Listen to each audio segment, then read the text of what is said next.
हरे कृष्णा। सभी का स्वागत है। आज की श्रीमद् भागवत कथा में हम वर्णन लेने वाले हैं भीष्म पितामह द्वारा पांडवों को सांत्वना देने का, क्योंकि युधिष्ठिर महाराज बहुत ही शोक से व्याकुल थे। तो भगवान कृष्ण चाहते थे कि भीष्म पितामह उन्हें सांत्वना दें। वो समय आ गया है। बहुत से ऋषि मुनियों का वर्णन अभी तक हुआ है, लेकिन जिस वजह से युधिष्ठिर महाराज को वहां पर लाया गया उसका अब समय आ गया है। तो भीष्म पितामह अब अपना उपदेश देने वाले हैं। उससे पहले हम भगवान की वंदना करेंगे, गुरु महाराज की वंदना करेंगे। हरे कृष्णा। ओम ज्ञानतिमिरान्धस्य ज्ञानाञ्जनशलाकया चक्षुरोन्मीलितं येन तस्मै श्री गुरवे नमः। जय श्री कृष्ण चैतन्य प्रभु नित्यानंद श्री अद्वैत गदाधर श्री वसादि गौर भक्त वृंदा।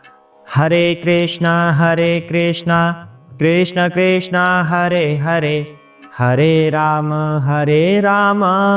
राम राम हरे हरे। हरे कृष्णा। अभी तक क्या हुआ है कथा में? 9 अध्याय चल रहा है, जिसके अंदर भीष्म पितामह अपना देह त्याग करने वाले हैं। बहुत सारे ऋषि मुनि भीष्म पितामह को मिलने आए हैं।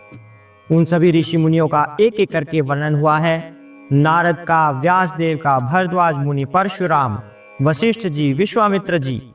हालांकि विश्वामित्र जी का वर्णन यहाँ पर किसी और उद्देश्य से आया है। असित का वर्णन यहाँ पर आया हुआ है, और भी ऋषि मुनियों का वर्णन यहाँ पर हुआ है। अब बारी आती है भीष्म पितामह के द्वारा युधिष्ठिर महाराज को सांत्वना देने की। तो वो जानते हैं आज के श्लोक से। हरे कृष्णा।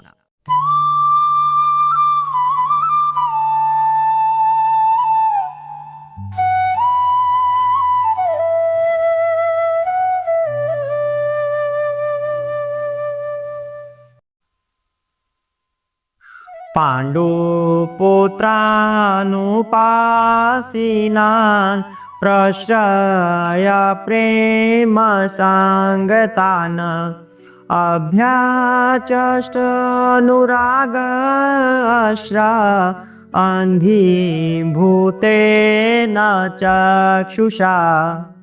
हरे कृष्ण। पास ही महाराज पांडु के सभी पुत्र शांत बैठे थे और अपने मरणासन्न पितामह के प्रेम से अभिभूत थे। यह देखकर भीष्म देव ने उन्हें भावपूर्ण बधाई दी। उनके नेत्रों में आनंद अश्रु थे, क्योंकि वे प्रेम तथा स्नेह से विवल हो गए थे। हरे कृष्णा। यहाँ पर बताया जा रहा है भीष्म पितामह शरशैया पर लेटे हुए हैं, बाणों की शैया पर लेटे हुए हैं। पास में पांडु के पुत्र अर्थात सभी पांडव बैठे हुए हैं। अर्जुन, भीम, नकुल, सहदेव, युधिष्ठिर महाराज सभी बैठे हुए हैं। तो उनको देखकर भीष्म पितामह के आंखों में आंसू आ जाते हैं। अब ऐसा क्यों? ये सब पांडु के पुत्र हैं। जब पांडु का निधन हुआ था, जब पांडु अपना शरीर छोड़कर चले गए थे, तब ये छोटे छोटे बच्चे थे। फिर इनकी जिम्मेवारी राज परिवार के बड़े बुजुर्गों के हाथ में आ गई। तो उनके लाड प्यार में फिर ये पले, और विशेषतः भीष्म पितामह के लाड प्यार में।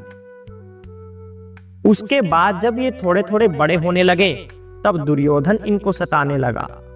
दुर्योधन ने इनके साथ बहुत अन्याय किया। ये सभी भीष्म पितामह शायद आगे बताएं भागवत में कि क्या क्या अन्याय उनके ऊपर हुए हैं। लाक्षागृह, द्रौपदी के साथ कितना बुरा व्यवहार हुआ, और भी बहुत सारे इनके साथ अन्याय हुए हैं। खीर में जहर डाल देना, बहुत अन्याय हुए हैं। तो भीष्म पितामह वो सभी अन्यायों के बारे में सोच रहे हैं, और अब संतुष्ट हैं कि उनके ये पौत्र, उनके प्रिय पौत्र अब राजा बन गए हैं। सारा जीवन इन्होंने इस तरह से यातनाओं में सहा है, अब जाके ये राजा बने हैं, अब जाके इन्हें अपना अधिकार मिला है। इसलिए भीष्म पितामह अपने आंखों में अश्रु ले आए हैं, और उन्हें देखकर उनके प्रिय पुत्र सभी पांडव वो भी रो रहे हैं। आगे देखते हैं क्या कहते हैं। भीष्म देव ने कहा, ओह तुम भले मानसों ने साक्षात धर्म के पुत्र होने के कारण कितनी भयानक यातनाएं तथा अन्याय सहे। उन कष्टों के चलते तुम्हारे जीवित रहने की आशा न थी, फिर भी ब्राह्मणों, ईश्वर तथा धर्म ने तुम्हारी रक्षा की। हरे कृष्ण। भीष्म पितामह को ये पता है कि युधिष्ठिर महाराज उस नरसंहार के बाद कितने दुखी हैं। अब जिस उद्देश्य से भगवान युधिष्ठिर महाराज को यहां लेके आए हैं, जिस उद्देश्य से भगवान ने अपना उपदेश भी छोटा कर दिया युधिष्ठिर महाराज के सामने, उस उपदेश को भीष्म पितामह अब शुरू कर रहे हैं। भीष्म पितामह ये जानते हैं कि युधिष्ठिर महाराज दुखी हैं, इसलिए वो उन्हें वो सब कुछ याद दिला रहे हैं कि किस तरह से तुम लोगों ने पीड़ाएं सहन की। उनकी पीड़ाओं का वर्णन आगे करेंगे भीष्म पितामह। दुर्योधन ने उन्हें इतनी यातनाएं दी, धर्म के पुत्र होने के बावजूद उन्होंने इतनी यातनाएं सही। अब जाके वो समय आया है जब ये राजा बने हैं, ताकि युधिष्ठिर को ऐसा मलाल ना रहे कि उसकी वजह से नरसंहार हुआ है, क्योंकि अधिकार छीना, उनके साथ नाइंसाफी की, इसकी वजह से वो कठिनाई में पड़े और उस कठिनाई की वजह से ये युद्ध हुआ, अन्यथा ये युद्ध ना होता। तो इसका कारण स्वयं दुर्योधन है, ना कि युधिष्ठिर महाराज है, ऐसा समझा रहे हैं भीष्म पितामह। और साथ में कह रहे हैं जिसकी रक्षा स्वयं ब्राह्मण, ईश्वर, भक्त जन करते हैं और धर्म करते हैं, उसको निराश होने की आवश्यकता नहीं है। युधिष्ठिर महाराज हमेशा ही ब्राह्मणों का आदर करते हैं, भगवान के तो साथ ही रहते हैं, वो श्री कृष्ण भगवान है, तो भगवान में उनका अटूट विश्वास है और धर्म का पालन करते हैं, क्योंकि वो धर्म के पुत्र हैं। युधिष्ठिर महाराज धर्म पर चलने वाले हैं, यहां तक कि उन्होंने एक झूठ भी नहीं बोला भगवान कृष्ण के कहने पर कि अश्वत्थामा मारा गया, ये बोल दीजिए आप, लेकिन उन्होंने झूठ नहीं बोला। इस वजह से हाथी को मरवाना पड़ा था, ताकि ये सत्य हो। अश्वत्थामा मारा गया, उस हाथी का नाम अश्वत्थामा था, ताकि युधिष्ठिर महाराज अपने झूठ बोलने से बच जाएं। इसलिए तो युधिष्ठिर महाराज धर्म पर चलते थे। और यहां पर भीष्म पितामह स्पष्ट कर रहे हैं कि जिनकी रक्षा ब्राह्मण, ईश्वर और धर्म करें, उन्हें फिर चिंता की आवश्यकता नहीं है, चाहे कितनी भी विपत्ति क्यों ना आए, पर धर्म उनकी रक्षा करेगा, भगवान उनकी रक्षा करेंगे, वैष्णव जन उनकी रक्षा करेंगे। आगे देखते हैं क्या कहते हैं।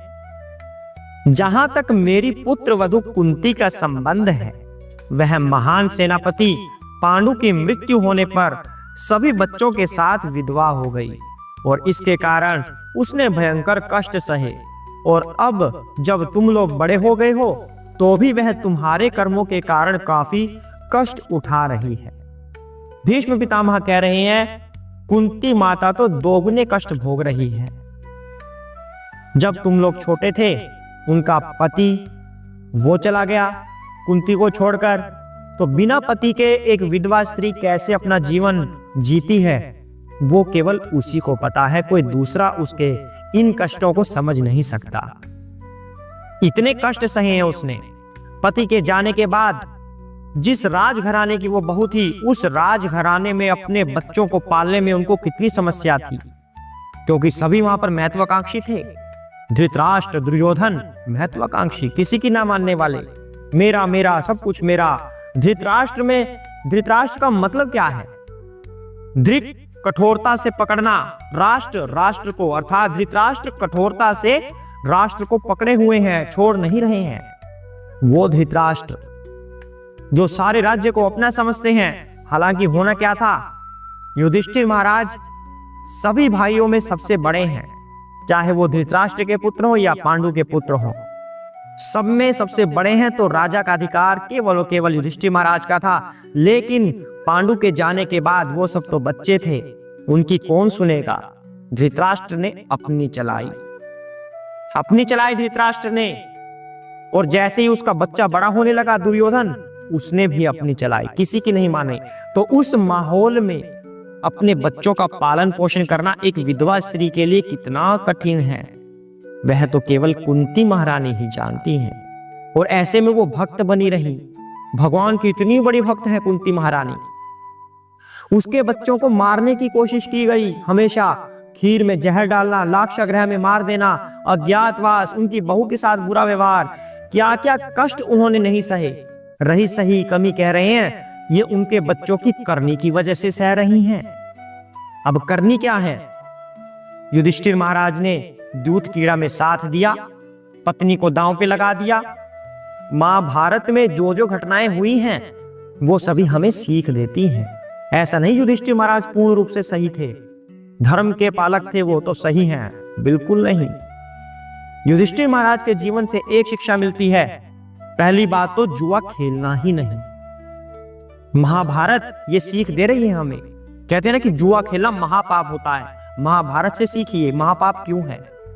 दूसरी बात, यदि किसी स्थान पर कुछ दांव पे लगाना है तो वस्तु को लगा सकते हैं, पत्नी को नहीं।